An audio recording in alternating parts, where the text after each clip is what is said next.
الصلاة خير من النوم۔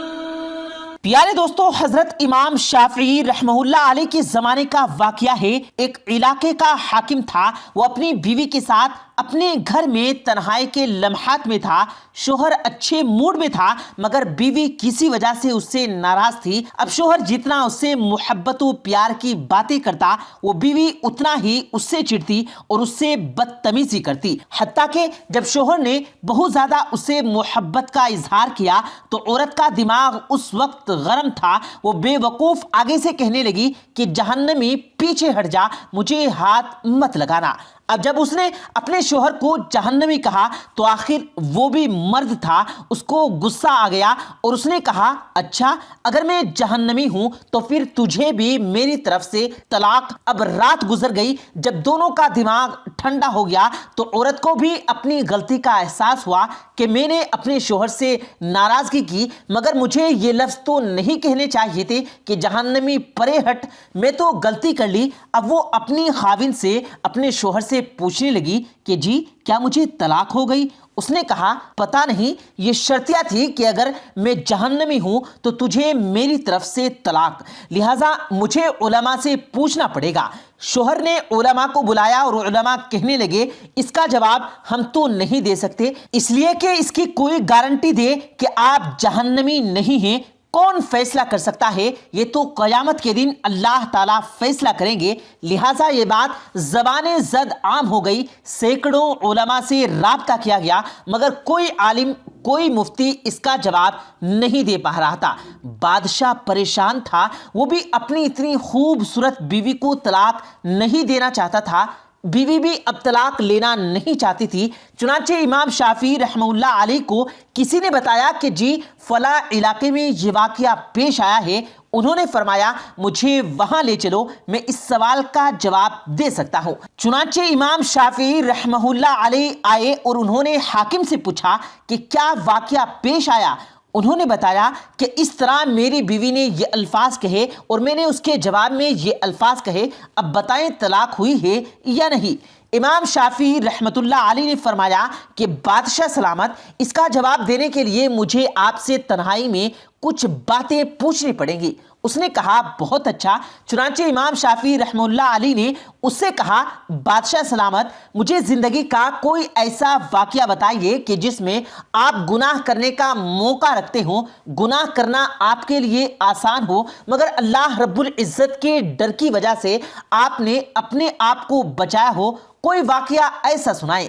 بادشاہ سوچتا رہا، کہنے لگا، ہاں ایک دفعہ میری زندگی میں یہ واقعہ پیش آیا کہ ایک دفعہ جلدی میں اپنے دفتر کے کام سے فارغ ہو کر اپنے بیڈ روم میں چلا گیا۔ جیسے ہی داخل ہوا، میں نے دیکھا کہ محل میں کام کرنے والی لڑکی میرے کمرے کی چیزوں کو سنوار رہی تھی، بستر کو ٹھیک کر رہی تھی۔ جب میری اس کے چہرے پر نظر پڑی تو لڑکی حسن و جمال میں بہت پیاری تھی۔ چنانچہ میں نے دروازے کو لوک لگا دیا، بند کر دیا۔ جب میں لوک لگا کر آگے بڑھا تو وہ سمجھ گئی کہ میری نیت خراب ہے۔ وہ نیک تھی، پاک دامن تھی، تو میری طرف دیکھ کر اس نے کہا، اے بادشاہ، اللہ سے ڈر۔ جیسے ہی اس نے یہ الفاظ کہا تو اللہ سے ڈر میرے دل میں ڈر آ گیا اور میں نے تالا کھول دیا اور لڑکی سے کہا، چلی جاؤ۔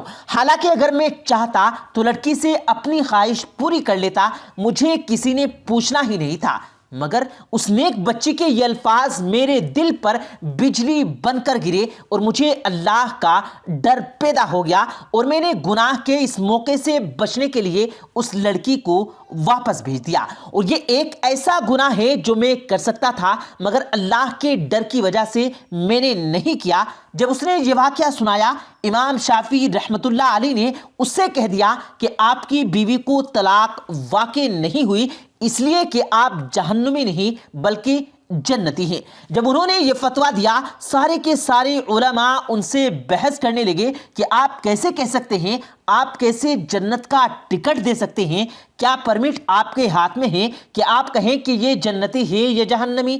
آپ نے فرمایا کہ یہ فتویٰ میں نے اپنی طرف سے نہیں دیا، بلکہ یہ فتویٰ اللہ تعالیٰ نے قرآن مجید میں خود عطا فرمایا ہے۔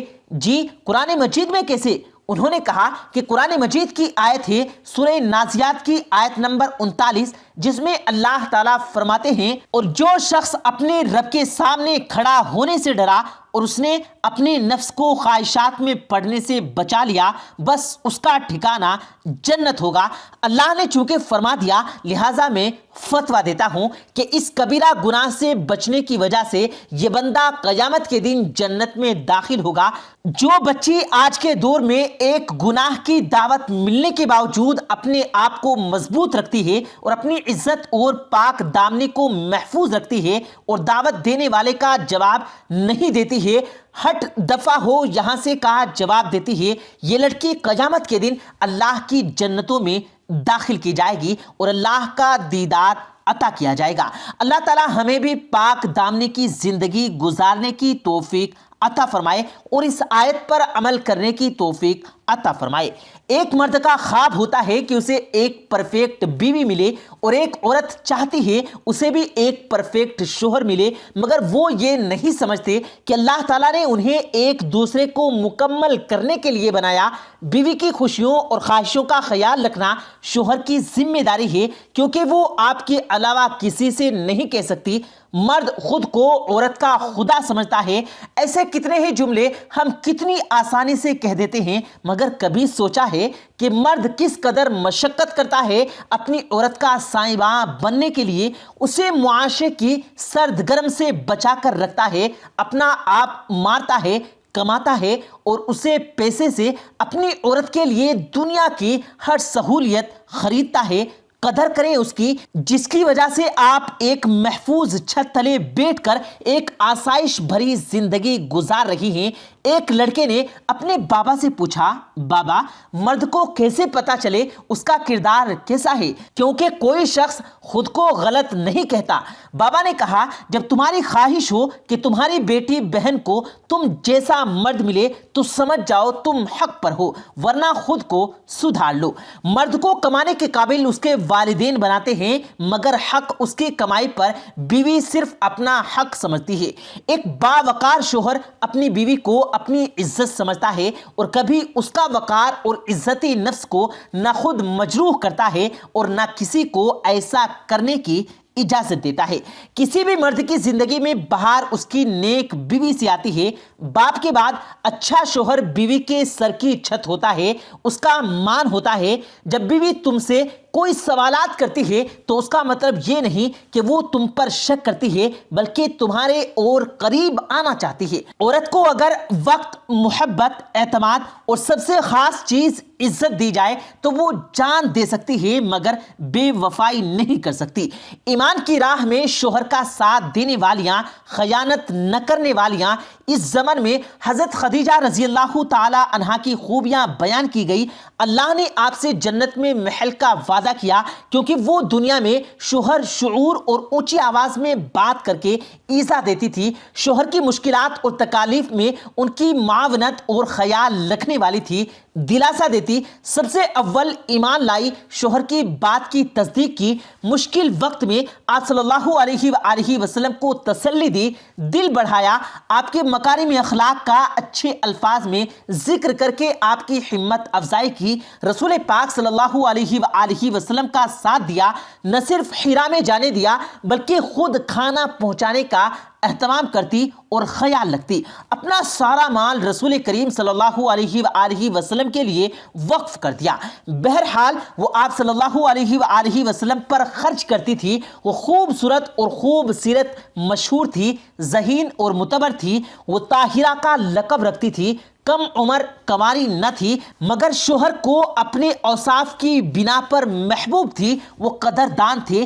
اس کردار کو نبھانا ان کے لیے بہت زیادہ مشکل نہ ہوگا، کیونکہ مقابل محمد صلی اللہ علیہ وآلہ وسلم جیسا خلق کا مکمل نمونہ تھا، ستانہ، بدخلقی، خود غرضی اور کسی قسم کی خیانت کا مرتکب نہ ہونے والا ساتھی تھا، عزت و تکریم کرنے والا تھا، قدردان تھا، بھلائی کا جواب بہتر بھلائی سے دینے والا تھا، موت کے بعد تکریم کرنے والا تھا اور یاد رکھنے والا تھا۔ بہرحال اللہ کی رضا کا حصول حضرت خدیجہ رضی اللہ تعالی عنہا کے اسوہ پر چلنے میں ہے جن کو اللہ کا سلام آیا۔ اللہ ہم سب کا حامی و ناصر ہو، آمین ثم آمین۔ پیارے دوستو، امید کرتے ہیں آپ کو آج کی ہماری یہ ویڈیو ضرور پسند آئی ہوگی۔ اگر آپ کو یہ ویڈیو پسند آیا ہو تو اس ویڈیو کو دل سے لائک کریں اور زیادہ سے زیادہ لوگوں تک اس ویڈیو کو ثواب کی نیت سے شیئر کریں، اور اس ویڈیو کے بارے میں آپ کی کیا رائے ہے کمنٹ سیکشن میں اپنی رائے کا اظہار ضرور دیں، اور مزید اسی طرح کی روز کی ویڈیو پانے کے لیے ہمارے چینل کو ضرور سبسکرائب کریں۔ ملتے ہیں پھر ایک نئی ویڈیو کے ساتھ، تب تک کے لیے اللہ حافظ۔